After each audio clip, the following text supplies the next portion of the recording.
Hello everyone, तो welcome to other video. तो इस वीडियो में मैं आपके जितने भी कमेंट थे, जितने भी डाउट्स थे चेक से रिलेटेड, वो सारे डिस्कस करने वाला हूँ, उन सभी के आंसर देने वाला हूँ और सबको अपनी चेक की प्रोफाइल पर जाकर दिखाने वाला हूँ। तो जैसे कि बहुत सारे क्वेश्चन आ रहे थे कि अब hand written solution image upload नहीं हो रहा है, तो उसको करके दिखाऊंगा कैसे हो रहा है कि नहीं हो रहा है। और भी कुछ डाउट थे कि सर पेमेंट कट हो जाएगा, रिवोक अकाउंट हो जाएगा, तो उनके सारे आंसर्स मैं इस वीडियो में देने वाला हूँ, तो अंत तक बने रहें। ये वीडियो थोड़ी सी लंबी हो जाएगी क्योंकि बहुत सारे क्वेश्चंस हैं। चलिए शुरू करते हैं एक एक कर कर। तो ये कुछ क्वेश्चंस हैं, जैसे कि इस क्वेश्चन में इन्होंने पूछा है कि क्या इमेज अपलोड करने पर क्वेश्चंस का पैसा डिटेक्ट हो जाएगा। तो ये क्वेश्चन है, आशीष द्विवेदी पूछ रहे हैं। तो ऐसा कुछ नहीं होगा भाई, आप इमेज अपलोड करते हो तो कुछ पैसा नहीं कटेगा, कुछ नहीं होगा, आपको उसका पेमेंट मिलेगा। ठीक है। नेक्स्ट अगर देखें तो पूछा है कि बादल गेमिंग ने पूछा हुआ है कि भाई मुझे सबमिट प्रोसेस बता सकते हो क्या, आप कैसे करते हैं। तो सबमिट कैसे करते हैं क्वेश्चन ये उन्होंने पूछा है, तो वो मैं करके दिखाऊंगा आपको मैं। और इमेज अपलोड करने से वो अकाउंट हो सकता है क्या? नहीं, आनंद कुमार पूछ रहे हैं, ऐसा कुछ नहीं होगा। आप इमेज अपलोड करते हो तो उससे रिवोक अकाउंट नहीं होता है। ठीक है। और चलिए सबमिट प्रोसेस इनको बताते हैं क्या होता है, के साथ साथ आगे देखते हैं। ये पूछा है इन्होंने, इनका नाम है सेकंड FO4309। इन्होंने पूछा है इमेज अपलोड नहीं हो रहा है भाई, समथिंग वेंट रॉन्ग। तो काफ़ी लोग पूछ रहे थे कि इमेज अपलोड नहीं हो रहा है, तो चलिए मैं दिखाता हूँ हो रहा है कि नहीं हो रहा है। तो ये रहा मेरा अकाउंट, यहाँ मैंने ऐसे ही क्वेश्चन अटेम्प्ट कर लिया रेंडमली, जो कि मैं इस क्वेश्चन में सब्जेक्ट डालता हूँ और सब्जेक्ट चूज करने के बाद टॉपिक, इस बार तो टॉपिक भी पूछने लगा है, तो मैं कोई भी टॉपिक चूज कर लेता हूँ इन बी मेन फ्रेम, उसके बाद नेक्स्ट कर देता हूँ। जैसे ही मैंने नेक्स्ट किया तो इसने फिर ये पूछेगा स्टेप बाय स्टेप सॉल्यूशन। तो मैं सॉल्यूशन तो इसका नहीं दूंगा, बस आपको मैं बताऊंगा कि किस तरह से इमेज अपलोड करनी है आपको।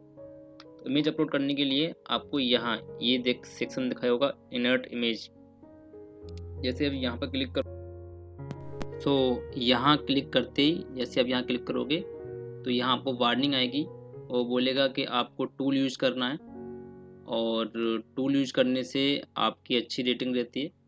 लेकिन फिर से आप नीचे देखोगे कि अगर आप अपलोड करोगे हैंडराइटिंग सॉल्यूशन तो आपकी जो रेटिंग है वो थोड़ी सी कम हो जाएगी। लेकिन अब क्या कर सकते हैं, टूल हमसे यूज नहीं हो पा रहा है, और क्योंकि क्वेश्चन है वो थोड़ा सा लेंदी है और टूल से हम नहीं कर पा रहे हैं, तो हमको अपलोड करना पड़ेगा इमेज। तो इसके लिए आप यहाँ जाइए और कंटिन्यू विद माय अपलोड्स कीजिए। जैसे आप यहाँ करोगे आप ये देखने को मिलेगा, और यहाँ से इमेज अपलोड यहाँ क्लिक करना है।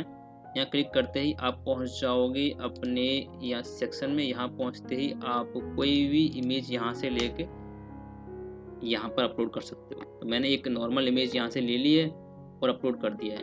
अब अपलोड कर दिया, उसके बाद आपको यहाँ लिखना है कि upload image to begin labeling. अब जैसे ही आप इसको लेबलिंग के लिए करोगे ये लेबल हो जाएगी और अपलोड हो जाएगी। अपलोड होते ही यहाँ कुछ आपको ऐसा दिखाई देगा।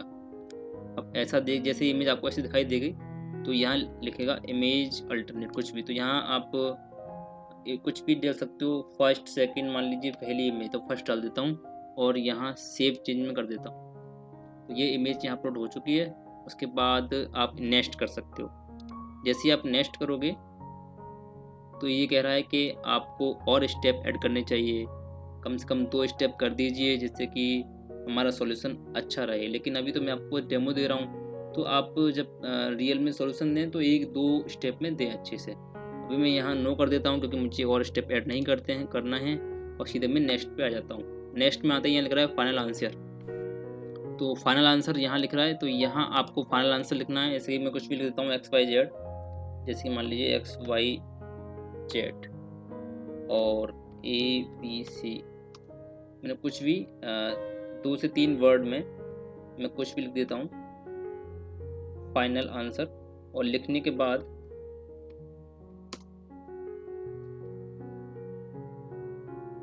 कुछ भी लिख दीजिए 23 1 2 3 वगैरह कुछ भी लिख दीजिए। उसके बाद आपको सीधा यहाँ से ऑप्शन आएगा प्रीव्यू योर आंसर, देख सकते हैं आप, लिख रहा test must contain 20 character long, तो 20 कैरेक्टर तो होने चाहिए, उसमें भी कम है तो मैं थोड़ा सा और कैरेक्टर इंक्लूड कर देता हूँ इसमें, जिससे कि हमारी रिक्वायरमेंट पूरी हो जाए सबमिट करने की। ठीक है, तो मैं कुछ भी लिख देता हूँ। जैसे मैं यहाँ क्लिक करता हूँ, उसके बाद प्रीव्यू योर आंसर देखते हैं। ये देखिए, ये आंसर आपका यहाँ दिख रहा है, आपके टैग क्वेश्चन किए हुए, step by step solution, final answer, ये सब यहाँ हमने लिख दिया है। जैसे ये फाइनल आंसर हमने कर दिया है, तो यहाँ देखिए सबमिट योर आंसर, ये एक्टिव हो गया। अब मैंने यहाँ सबमिट कर देता हूँ तो ये मेरा सॉल्यूशन सबमिट हो जाएगा। लेकिन ये तो मैं आपको डेमो दे रहा हूँ कि इस तरह से इमेज अपलोड करनी है, तो इसका मतलब इमेज अपलोड हो रही है। अब यहाँ से आप स्ट्रक्चर देख सकते हो, कैसा है स्ट्रक्चर। हमारे जो हमने सॉल्यूशन किया है बहुत ही बैड है। देखिए आपको 17 पॉइंट्स मिले आउट ऑफ 60। क्यों? आपने स्टेप्स भी नहीं दिए हैं ढंग से, और टूल्स भी यूज नहीं किया, और आपने इमेज जो है यूज कर ली, इसलिए आपके 10 पॉइंट्स यहाँ से चले गए। तो बस ये नुकसान होता है, जब भी आप इमेज यूज करोगे आपको 10 पॉइंट्स में से 0 मिलेगा, जिससे हमारा जो रेटिंग है वो कम हो जाता है। तो वहाँ हमें जो चेक रेटिंग आती है उसमें नुकसान हो जाता है 10 पॉइंट्स का। बस इतना इसमें प्रॉब्लम होती है और कोई प्रॉब्लम नहीं होगी आपको। चलिए आगे देखते हैं नेक्स्ट क्वेश्चन क्या क्या है। नेक्स्ट क्वेश्चन नेक्स्ट क्वेश्चन है, क्या डेली क्वेश्चन सॉल्व ना करो तो अकाउंट ब्लॉक हो जाएगा? कितने दिनों तक सॉल्व ना करो तो ब्लॉक नहीं होगा? कितने क्वेश्चन स्किप कर सकते हैं? ये इनके 3 क्वेश्चन हैं एक ही कमेंट में। और देखिए, अब क्वेश्चन सॉल्व नहीं करें तो कोई प्रॉब्लम नहीं होगी, लेकिन सजेस्ट मैं ये करूँगा कि आप 1 मंथ में एक क्वेश्चन सॉल्व कर लीजिएगा। और क्वेश्चंस आप अनलिमिटेड स्किप कर सकते हैं, कोई भी लिमिट नहीं है। और सेकंड थिंग ये कि आप ऐसा कुछ नहीं है कि सॉल्व ना करोगे क्वेश्चंस तो अकाउंट ब्लॉक हो जाएगा, आपका अकाउंट जो सेफ रहेगा। ठीक है, नेक्स्ट क्वेश्चन है, ये कह रहे हैं कि ब्रो क्या हैंड रिटन में सॉल्व करके अपलोड करें तो प्रॉब्लम नहीं होगी? बताया मैंने आपको, आप जब भी इमेज अपलोड करोगे, हैंड रिटन सॉल्यूशन दोगे, तो बस आपका 10 पॉइंट चेक रेटिंग कम हो जाएगा और कोई प्रॉब्लम नहीं होगी। बस इतना ही फर्क पड़ता है उससे। ठीक है, नेक्स्ट देखते हैं। नेक्स्ट इसमें इन्होंने पूछा है कि हेलो ब्रो, क्या मैं हैंड रिटन अपलोड कर सकता हूँ? इससे आईडी रिवोक तो नहीं होगा? नहीं होगा, कोई प्रॉब्लम नहीं होगी। वही बताया आपको, 10 पॉइंट्स आपके चेक रेटिंग के कम हो जाएंगे। नेक्स्ट, हेलो, मैं जब सबमिट आंसर करता हूँ तो मुझे शॉर्ट आंसर बता रहा है, सबमिट नहीं हो रहा है। तो बताया मैंने आपको अभी, अगर शॉर्ट आंसर बता रहा है तो आप जो अपलोड कर रहे हो इमेज, वहाँ आपको मिनिमम 20 कैरेक्टर लिखना पड़ेगा कुछ भी उसके बारे में सॉल्व जब कर रहे हो। जैसे मेरे फाइनल आंसर 20 वर्ड लिखे हुए हैं, ऐसे जब स्टेप में आप इमेज अपलोड करो तो वहाँ भी कुछ ना कुछ आप लिख दीजिए। उसके बाद मिनिमम वर्ड सब आप टाइप कर दोगे, उसके बाद वो शॉर्ट आंसर नहीं बताएगा। नेक्स्ट भाई, आप, ये इन्होंने पूछा है आदर्श शुक्ला, इन्होंने पूछा भाई आप कॉमिक्स देखा तो आपका कॉमिक्स देखा तो हैंड रिटन का अगर आया हो तो रिसेंटली कॉमिक्स इनको दिखा दूँ? कॉमिक मतलब कॉमिक्स रिव्यू पूछ रहे हैं। अच्छा, ये पूछ रहे हैं कॉमिक रिव्यू आपका जो अभी तक आया, अभी हैंड रिटन का आया हो तो दिखा दो। तो वो मैंने दिखाया हुआ है, मेरी वीडियो चेक प्लेलिस्ट बनी हुई चेक नाम से, वहाँ जाकर आप देखिए, कॉमिक्स रिव्यू नाम से मैंने एक वीडियो बना रखी है, वहाँ उसको देख सकते हो। मैंने उसमें आपको सारा रिव्यू दिखाया, कैसा रिव्यू मेरे को चेक से आया है। नेक्स्ट उन्होंने पूछा है how to hand written solution upload in Chegg to पोंटो इन तेलुगु? तो भाई उसके लिए सोल्यूशन मैं सॉरी बोलूँगा कि तेलुगु में मैं नहीं बता पाऊँगा, क्योंकि तेलुगु लैंग्वेज की नॉलेज मुझे नहीं है। और हिंदी और इंग्लिश में आप देख सकते हैं मेरी वीडियो। नेक्स्ट देखते हैं क्या कुछ उन्होंने बोला है। Thank you so much sir, तो थैंक यू, मैं तो enjoy sing. Next Balram Yadav, image upload नहीं हो रहा है। तो भाई अभी मैंने आपको दिखाया इमेज अपलोड हो रहा है, आप करिए, ऐसा कुछ नहीं है कि नहीं हो रहा है, वो हमेशा होगा। Next, can be upload hand written notes image? In the warning section check tells don't upload है। हाँ, मैंने आपको दिखाया, वो वार्निंग देता है कि अपलोड नहीं करना है। वो इसलिए क्योंकि अगर आप अपलोड करोगे तो आपको चेक रेटिंग कम मिलेगी। लेकिन क्या करें, कभी कभी क्वेश्चन ऐसा आता है जिसको हम टूल से सॉल्व नहीं कर पा रहे हैं, बहुत कॉम्प्लिकेटेड इक्वेशन बन जाते हैं, तो अपलोड करना पड़ता है। तो अपलोड कर सकते हो, कोई प्रॉब्लम नहीं है। वो सिर्फ इसलिए वार्निंग दे रहा है कि आपकी जो स्ट्रक्चर है, दिखाया मैंने चेक स्ट्रक्चर, जैसे कि ये स्ट्रक्चर, यहाँ से स्ट्रक्चर वो उसका 10-17 पॉइंट्स में से कम पॉइंट मिलते हैं ना, 10 पॉइंट्स कम हो जाते हैं, बस इतना फर्क पड़ता है, तो अपलोड कर सकते हैं। नेक्स्ट चेक 786, इन्होंने पूछा है when I solve the whole question and take image then submit option does not active, please explain this issue. तो वही सबमिट ऑप्शन तब एक्टिव होगा ना जब आप फाइनल आंसर वहाँ पर लिख दोगे। अगर इमेज अपलोड किया, फिर उसके बाद नेक्स्ट किया, फिर फाइनल आंसर लिखा, फाइनल आंसर लिखने के बाद सबमिट ऑप्शन एक्टिव होगा, जो मैंने आपको करके दिखाया था अभी है। तो उसके बाद सबमिट ऑप्शन आपका एक्टिव होता है। नेक्स्ट इन्होंने लिखा है now it is not happening what to do. इन्होंने पूरा क्वेश्चन नहीं लिखा है, तो इसको अभी हम इसको छोड़ते हैं, नेक्स्ट क्वेश्चन पे चलते हैं। नेक्स्ट क्वेश्चन है आनंद कुमार, इन्होंने पूछा है कि मैं अभी फिजिक्स का एक्सपर्ट हूँ, क्या मैं सिविल इंजीनियरिंग के क्वेश्चंस भी कर सकता हूँ, मतलब सब्जेक्ट एडिशन पॉसिबल है क्या। तो देखो भाई, सब्जेक्ट चेंज तो नहीं होता है, मैंने इनको आंसर भी दिया हुआ है, आप भी समझ लीजिए कि सब्जेक्ट चेंज वो बहुत ही मुश्किल से करते नहीं हैं। हाँ, आपका सब्जेक्ट ऐड हो सकता है, उसके लिए भी कुछ कंडीशंस हैं, तो मैंने पूरी एक वीडियो बना के डाल दी हुई है, तो वहाँ मेरी वीडियो आप देख सकते हैं, हाउ टू चेंज सब्जेक्ट और ऐड सब्जेक्ट, वो भी उस प्ले लिस्ट में मिल जाएगी जो मेरे चैनल पर बनी हुई है चेक नाम से।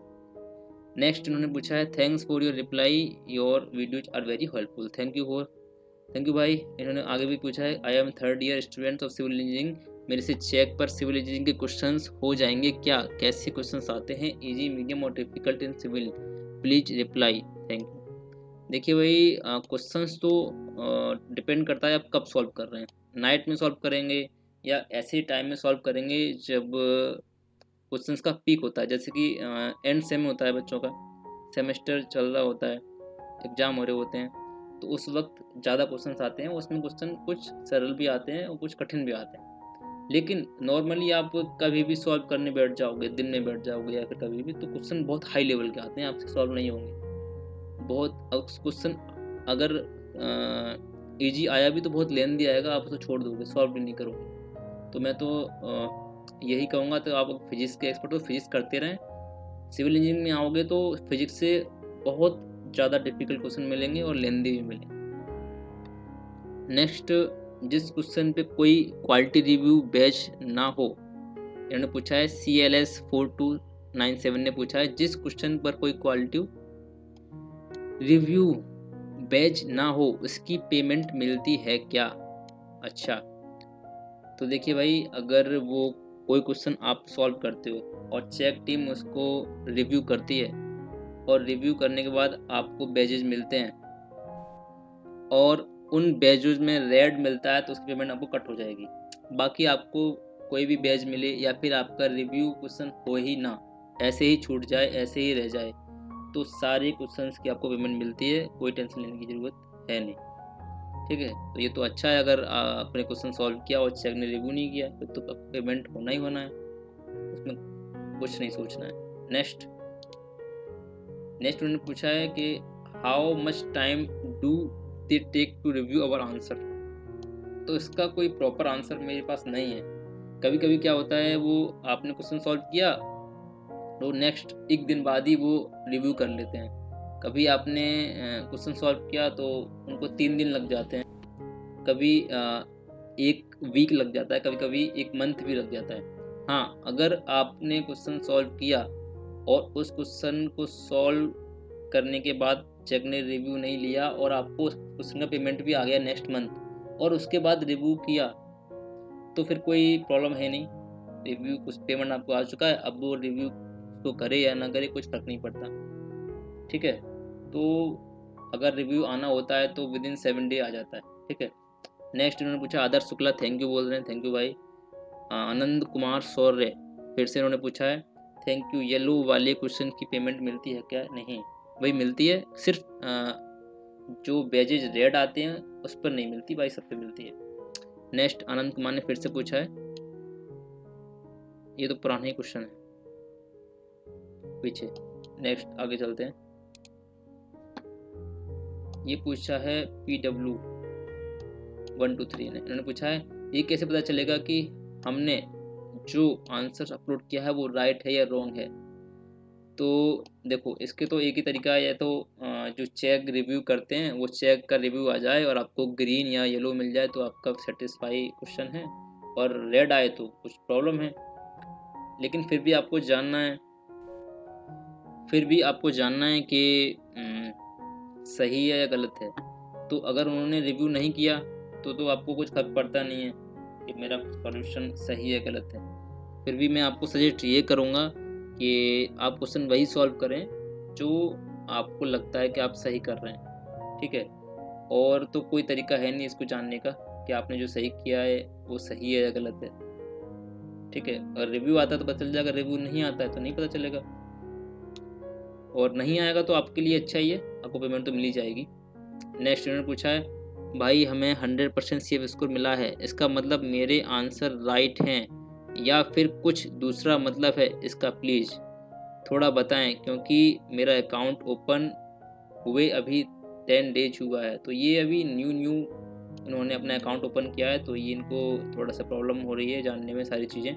तो देखिए सी एफ स्कोर का मतलब क्या होता है, सी एफ स्कोर एक रेशियो होता है, आपने जितने क्वेश्चन सॉल्व किए हैं और उनमें से आपका कितना क्वेश्चन सही है, मतलब कितने क्वेश्चन पे आपको सही रेटिंग मिली है, या कितने क्वेश्चन आपने सही किए हैं या गलत किए। अभी आपने 20 क्वेश्चन सॉल्व किए और 20 ही आपके सही हैं तो आपका 100% सी एफ स्कोर होगा, इसका मतलब आपने सही करते आ रहे हैं। इसकी जो लिमिट होती है सी एफ स्कोर की 80% से ऊपर ही होनी चाहिए, अगर इससे 80% से नीचे आपका सी एफ स्कोर जाता है तो प्रॉब्लम आपको हो जाएगी, ठीक है। 100% तो आपका अच्छा है, बेस्ट है। नेक्स्ट इन्होंने पूछा है in new guidelines they don't allow hand writing solution via image, I am correct? तो देखिए ये गाइडलाइंस न्यू आई हैं, अलाउ नहीं कर रहे हैं हैंड रिटन सॉल्यूशन के लिए, अलाउ तो कर रहे हैं पर थोड़ा सा ये उसको कहते हैं कि इसको प्रेफर ना करें, आप जो है टूल से सॉल्व करें। टूल सॉल्व करते हैं तो थोड़ा सा क्लियरिटी रहती है और जो स्टूडेंट्स हैं क्वेश्चंस को समझने में उनको आसानी रहती है, तो इसलिए ये मना करते हैं कि सॉल्यूशन हैंड रिटन ना दें, प्रेफर नहीं करते हैं। बाकी का आप तो कर सकते हैं, अगर आपसे मान लीजिए टूल कुछ क्वेश्चन ऐसा है टूल से नहीं हो रहा है तो आप करिए हैंड रिटन सॉल्यूशन, आपको कोई प्रॉब्लम नहीं है। Next how to add final answer, I can't find an option like that. Final answer बताया मैंने आपको ऐड करके, शायद आपको आप समझ गए होंगे कैसे करना है। फिर स्टेप बाय स्टेप सॉल्यूशन कीजिए, फिर उसके बाद नेक्स्ट क्लिक करते ही फाइनल आंसर का ऑप्शन आपको मिल जाएगा। तो ये संदीप ने पूछा था। नेक्स्ट इन्होंने पूछा है हम हैंड रिटन आंसर अपलोड कर सकते हैं क्या, उससे कोई नुकसान तो नहीं? कोई नुकसान नहीं है, नुकसान सिर्फ एक यही है कि आपको जो उस रेटिंग के जो 10 पॉइंट्स हैं वो आपको नहीं मिलेंगे, जो मैंने आपको दिखाया था स्ट्रक्चर चेक करने के बाद, ठीक है। तो चलिए नेक्स्ट क्वेश्चन देखते हैं। नेक्स्ट क्वेश्चन ये पूछ रहे हैं what about not rated question, are they pay that question. हाँ, क्वेश्चन अगर आपको क्वेश्चन पर रेटिंग नहीं मिली है, चेक रेटिंग नहीं मिली है, तो वो तो सबसे अच्छा बेस्ट रहता है, उसका आपको पेमेंट तो मिलेगा ही मिलेगा, और आप इस चीज़ से बच गए कि क्या पता रेड पेज आया था, ठीक है। नेक्स्ट ये वाटर एंड वेस्ट वाटर उन्होंने दूसरे टॉपिक का यहाँ पूछ लिया है, तो इसको छोड़ते हैं यहाँ पर। आगे फिर अभिषेक राठौर पूछ रहे हैं कि भाई जिन क्वेश्चन को चेक ने रेटिंग नहीं दी, आप ये बहुत सारे क्वेश्चन हैं इसमें, तो उनका पेमेंट मिलेगा? हाँ, सेम यही क्वेश्चन फिर से पूछ लिया उन्होंने, मिलेगा पेमेंट, उनका पेमेंट मिलेगा। नेक्स्ट इन्होंने पूछा है भाई PW ने पूछा हुआ है भाई जब आपके में रेड आया था तो मेल में क्या लिखकर आया था, क्योंकि मेरे पास आज रेड आ गया है और जो आपके में शो हो रहा है कि Chegg guidelines weighted payment for this answer may be affected. Red का मतलब अकाउंट ब्लॉक हो जाएगा क्या, मेरा प्लीज़ हेल्प करो। तो देखिए, जब भी कभी हमारे पास अगर रेड बैज आता है, हमारी क्वालिटी रिव्यू होता है और हमारे पास हमको रेड बैज मिल जाता है, और मान लीजिए आप फर्स्ट टाइम इसको देख रहे हैं तो आप घबरा जाते हैं क्या हो गया, कहीं मेरा अकाउंट रिवॉक तो नहीं होगा, ब्लॉक तो नहीं हो जाएगा, पेमेंट मिलेगा नहीं मिलेगा, बहुत सारी दिमाग में बातें आने लगती हैं। तो पहली बात तो ये समझ लीजिए कि रेड बैज आना एक नॉर्मल बात है, इससे डरने की ज़रूरत नहीं है, आपका अकाउंट सेफ है। सेकंड थिंग, इसका नुकसान सिर्फ ये है कि आपको इसकी पेमेंट नहीं मिलेगी। एक और इसका नुकसान है कि जैसे कि मान लीजिए आपका जो CF स्कोर है इससे कम हो जाएगा, इससे अफेक्ट होगा। मान लीजिए आपको लगातार 2 क्वेश्चंस में रेड बैज आ गया और आपने 10 क्वेश्चन सॉल्व किए थे, इसका मतलब आपका CF स्कोर 80% है, और अगर इससे भी कम गया CF स्कोर तो फिर आपके अकाउंट को प्रॉब्लम हो सकती है। जनरली ऐसा कुछ करते नहीं है ये लोग CF स्कोर से। मेनली आपको बचना चाहिए, वो एक ही थिंग है कि कॉपीराइट से आपको बचना चाहिए। कहीं से आपको कॉपी पेस्ट नहीं करना है कोई भी आंसर। अगर आप ऐसा कभी नहीं करोगे चेक में तो आपका अकाउंट कभी ब्लॉक नहीं होगा। सबसे ज़्यादा ये सख्त रहते हैं तो कॉपी पेस्ट वाले ऑप्शन से, कहीं से कॉपी करोगे आंसर तो वो उसका तो मान लीजिए रिवोक होना ही होना है, तो उस उतना नहीं करना है। क्वेश्चन गलत कर दीजिए या गलत आंसर आ जा रहा है या कुछ और हो रहा है तो उसके लिए ये चल जाता है, लेकिन कॉपी पेस्ट जब भी आप करते हो तो वो ये बिल्कुल भी नहीं सोचते उसके बारे में, मतलब उसको तो ब्लॉक कर देते हैं। नेक्स्ट देखते हैं क्या है क्वेश्चन। लगता है सारे क्वेश्चन हो गए कवर और क्वेश्चन बचे नहीं हैं। तो ये रहा हमारा अब तक का पूरा सेशन। तो अगर वीडियो अच्छी लगी हो तो लाइक करें, अगर आपके जो क्वेश्चन हैं सारे सॉल्व हो चुके हैं, आपके सारे डाउट अगर हो गए हैं पूरे, तो लाइक करें, और सब्सक्राइब चैनल आपने कर ही लिया होगा। अगर और भी कोई डाउट अगर इसके अलावा रह गया हो, इतने सारे क्वेश्चंस के आंसर मैंने दे दिए हैं, लाइव भी आपको दिखा दिया है किस तरह से अपलोड करना है। और इसके अलावा भी अगर कुछ भी रह गया हो तो कमेंट सेक्शन में पूछ लीजिए, वहाँ मैं आपको इसका आंसर देने की पूरी कोशिश करूँगा। और तो बस आज के लिए इतना ही। Thank you and bye bye.